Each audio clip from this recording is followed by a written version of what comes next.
দিন আমি বলবো, আমরা এতদিন ধরে স্টক এক্সচেঞ্জ এগুলো আমরা শুনেছি, এবং শেয়ার বাজার এবং শেয়ার এক্সচেঞ্জ এগুলো আমরা শুনেছি, কিন্তু আমাদের এই শেয়ার বাজার বা এই যে স্টক এক্সচেঞ্জ কি আমরাও কাজে লাগাতে পারি আজকে, কিন্তু সেটা এখানে যে মৌ হলো, এখানে আমাদের যে ডিফারেন্ট যে ডিপার্টমেন্ট গুলো আছে তারা আজকে মৌ করলো। একটা ট্রেনিং এর বিষয়, কিভাবে ফ্রড থেকে আমরা বাঁচতে পারি, একটা প্রপার রেগুলেশন যেন থাকে।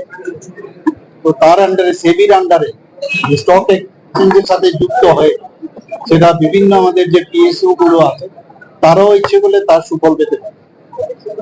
কিন্তু এর আগে আপনারা আমাদের এখানে বহু ত্রিপুরাতে যারা চিট ফান্ডের যারা এসেছিল আপনারা সবাই জানেন, সারদা নারদা বাদ দিয়ে এখানে আরো অনেক। তো এর থেকে মানুষ এর জন্য তারা খুব ডিটারেট ছিল, কিন্তু যেভাবে ওনাদেরকে যে লোভ দেওয়া হয়েছে, প্রলোভন দেখিয়েছিল, তাতে করে অনেকে কিন্তু ফেসে গেছিল।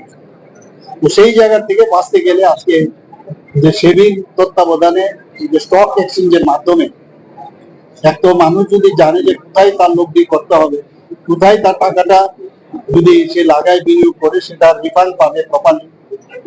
তো এর জন্য আজকে একটা গেল এই বিষয়, পাশাপাশি আমাদের ত্রিপুরার জন্য বিভিন্ন যে পিএসসি গুলো আছে, পিএসসিরও কিন্তু সেই জায়গা থেকে আজকে এই স্টক এক্সচেঞ্জের মাধ্যমে তারা কিন্তু যে ব্যাংকের কাছে যেতে হবে এরকম না, আমাদের বাজেটেরও যেমন বাজেটের উপর ডিপেন্ড করে থাকতে হবে, সেই বাজেট থেকেও বাইরে গিয়েও এই ধরনের ফাইন্যান্সিয়াল যে ইনপুট সেটা পেতে পারে। এতে করে আমাদের আজকে জিএসডিপি আমরা বারবার বলছি যে 6 বছরের মধ্যে আমাদের সরকার আসার পর থেকে শুরু হয়েছিল, কিন্তু গত 6 বছর থেকে দেখা গেছে আমাদের যেভাবে জিএসডিপি যেভাবে বেড়েছে, পার ক্যাপিটা ইনকাম আমাদের বেড়েছে, সেটা কিন্তু আগে আমাদের দেখিনি।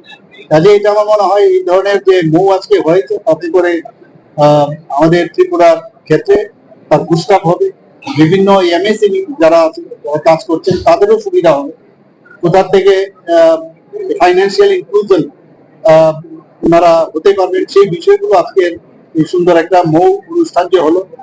মোটামুটি এখানে 3টা ডিপার্টমেন্টের এখানে হয়েছে, directorate of industries and commerce and directorate of skill development আর শিপার, 3 জনের সাথে আজকে এই মৌটা হয়েছে।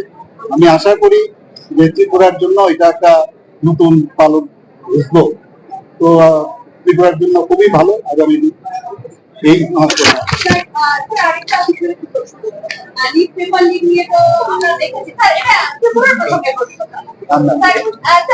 চলো